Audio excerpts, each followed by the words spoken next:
Las personas con autismo tenemos la capacidad, o la manía, según a quien le preguntes, de profundizar tanto en un tema que no podemos dejar de hablar de él. Y esta es, en parte, la razón por la que me han invitado a dar esta charla, supongo. Pero hoy no he venido a hablar de dinosaurios, trenes, astros o cualquiera de los intereses comúnmente asociados al estereotipo del autismo, no. Vengo a hablar de algo todavía más extraño: los humanos. Somos una especie muy particular.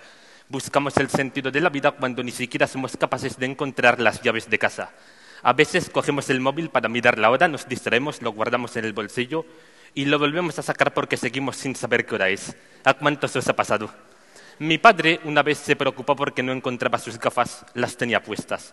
Y algo parecido le pasó a un amigo con la linterna del móvil.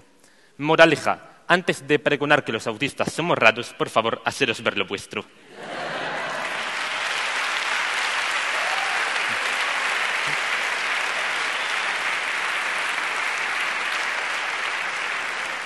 Ser raro no es más que una cuestión de percepción.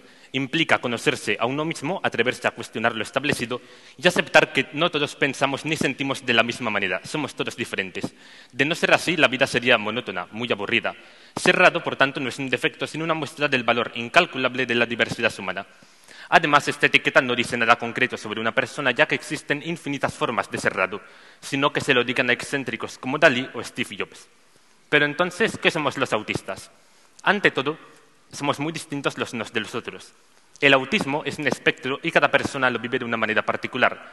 Sus características y su intensidad dependen del individuo, por lo que no todos experimentamos los mismos desafíos ni presentamos las mismas fortalezas. Por ejemplo, hay quienes disfrutan de la compañía constante y quienes necesitan pasar mucho tiempo a solas. A algunos les cuesta hablar y a otros nos cuesta callarnos. Hay autistas hipersensibles a los estímulos exteriores, como las luces brillantes, el ruido, la temperatura, y autistas hiposensibles. Me quedo en blanco un minuto. Bueno. Sí, ya está. Retomo el hilo conductor. Esta condición no prevalece sobre nuestra personalidad y tampoco la define.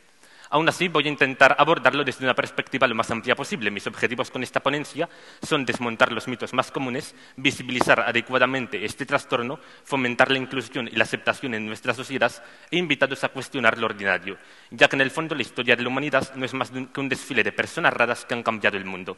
Y dicho esto, no hay tiempo que perder. Levantad la mano, por favor, todos los que conozcáis a una persona con autismo, ya sea en el colegio, el trabajo, la familia o cualquier otro entorno.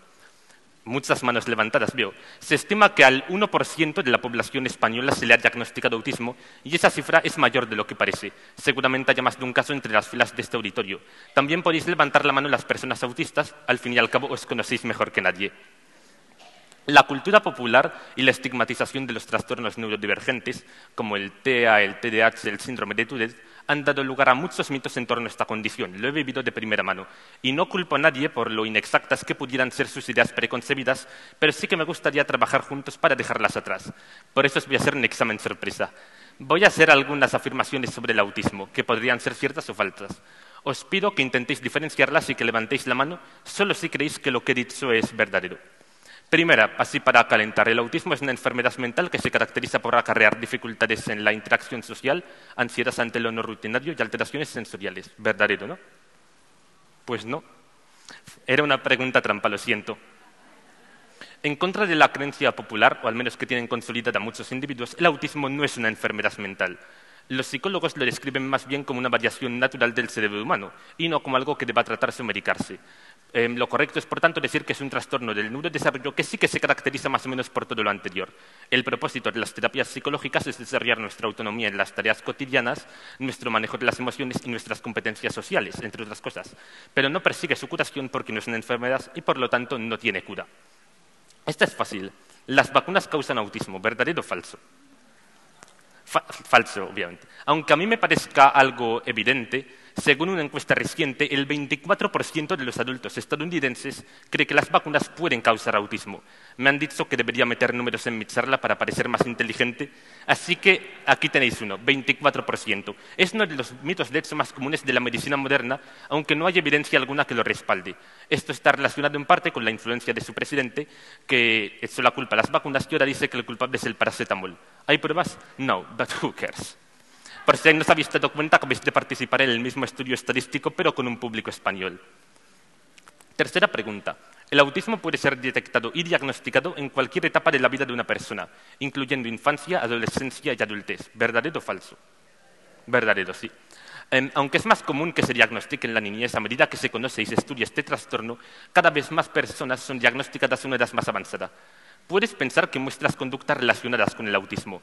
La única forma de saber con certeza si eres autista es obtener un diagnóstico formal de un médico con formación en TEA, psiquiatra o psicólogo. Si lo haces, podrías tener derecho a ayudas y protecciones legales. Los autodiagnósticos, por desgracia, no son fiables y tampoco los cuestionarios de Internet. Suelen hacer preguntas como ¿disfrutas más en soledad que en grandes grupos? Ese tipo de preguntas sirven como mucho para saber qué princesa Disney eres según tu personalidad. Pero no sirven de nada si buscas respuestas rigurosas. Las personas con autismo solemos tener altas capacidades intelectuales y la capacidad de resolver problemas complejos en ramas del pensamiento científico. Se estima que esto está directamente relacionado con un coeficiente intelectual superior a la media, lo que explicaría la presencia de genios autistas en la historia moderna. ¿Verdadero o falso? No. Según la asociación más importante de autismo en España, creo que se llamaba así, Autismo España, solo un 3% de los casos presentan un coeficiente intelectual superior a la media, por encima de lo que creo que serían 115. Esta confusión se debe a que las personas no saben diferenciar entre los comportamientos derivados del autismo y los derivados de la superdotación intelectual. Pueden ser hasta cierto punto similares, pero tienen causas diferentes. Y ahora vamos a hablar de algo muy importante, la empatía. Las personas con autismo somos perfectamente capaces de sentir empatía. La diferencia está en cómo la expresamos. A veces nuestra forma de comunicarnos no cumple con las expectativas de las personas neurotípicas, lo que puede dar la impresión de que no sentimos empatía. Otro factor importante es que también dificulta la comprensión del lenguaje figurado y no verbal, lo que hace más difícil interpretar los sentimientos de otra persona si uno nos lo dice explícitamente. Esto no significa que no nos preocupemos por los demás ni que seamos menos empáticos. ¿Estáis de acuerdo, no? Espero que sí.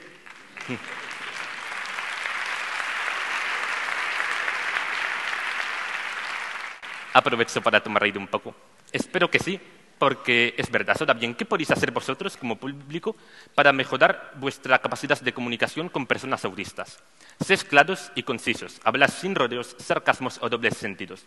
Es muy útil también dar contexto y explicar por qué decís algo, y no confundáis nuestro silencio con desinterés.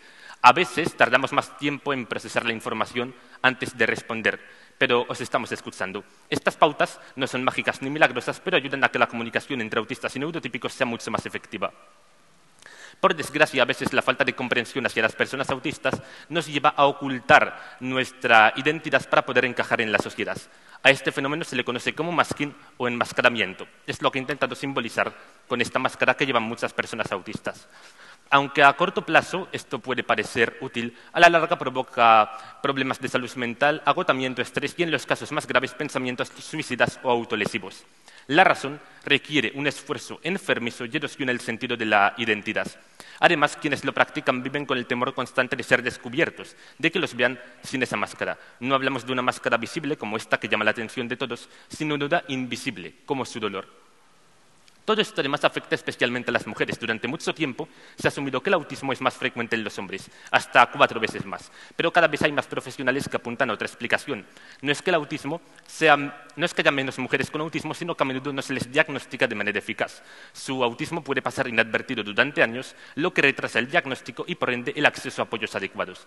Es triste que esto ocurra, sobre todo porque muchas personas autistas crecen con la sensación de que hay algo malo en ellas. Sin embargo, el autismo no debería ser motivo de vergüenza, sino de orgullo. No se caracteriza por lo que nos falta, sino por lo que aportamos, una forma única de pensar que enriquece a la sociedad. Aunque se suele hablar de las limitaciones y los desafíos que acarrea, como dificultades en la interacción social o inflexibilidad ante los cambios, lo cierto es que también tiene sus ventajas. Por ejemplo, nuestra capacidad de organizar la información de manera clara y metódica es muy útil en ramas del pensamiento científico o tecnológico y nos permiten resolver problemas más complejos. Además, nuestra capacidad de concentración, nuestra atención al detalle y nuestra creatividad son cosas que también nos hacen destacar. Creo que tenemos cierta creatividad porque vemos el mundo de forma diferente y, a mi parecer, muy bonita. Entonces, ahora un momento que tengo que recuperar el hilo conductor. Vale, tras hablar de todo esto, queda una pregunta en el aire. ¿Por qué hoy en día se habla mucho más del autismo que antes? De hecho, algunos incluso dicen que está de moda el autismo. ¿Es que nacen más niños autistas? ¿Es culpa de los ultraprocesados o algo así? No, en absoluto. Lo que pasa es que antes no había herramientas de diagnóstico. Simplemente se nos tachaba de locos o antisociales. El aumento de los casos diagnosticados no significa necesariamente que haya más personas con esta condición, sino que ahora se identifica mejor y podemos detectar casos que antes pasaban desapercibidos. Voy a terminar con dos mensajes muy importantes. El primero va dirigido a las personas autistas. Vivís con autenticidad. No tengáis miedo de mostrar quiénes sois en realidad. A veces nos sentimos obligados a ocultar nuestra forma de ser para encajar, a llevar máscaras que nos hagan parecer normales o a fingir emociones y reacciones que no nos salen de manera natural. Pero esas máscaras no nos representan. Son el resultado de un mundo que a menudo no comprende nuestras diferencias y, aunque puedan parecer útil, a la larga solo nos alejan de nosotros mismos. Así que os invito a desechar esas máscaras, a romperlas sin miedo y a demostrarle al mundo vuestra verdadera esencia, porque no hay nada más bonito que vivir siendo uno mismo. Y mi segundo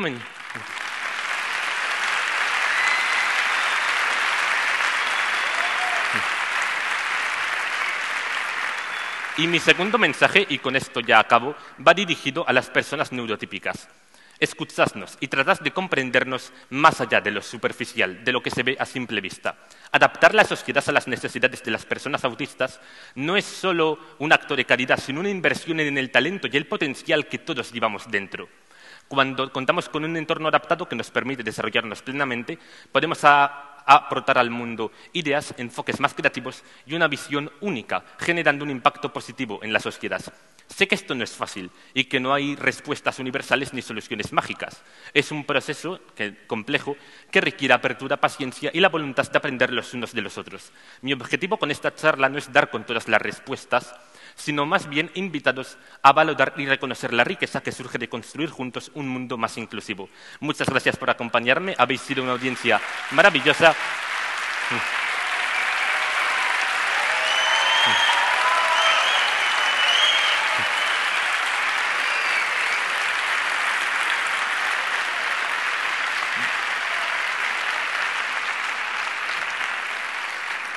Y espero que esta charla os haya aportado una nueva perspectiva sobre el autismo, un plan B, en cierto modo, sobre cómo integrar esta condición en vuestro día a día. Nos vemos.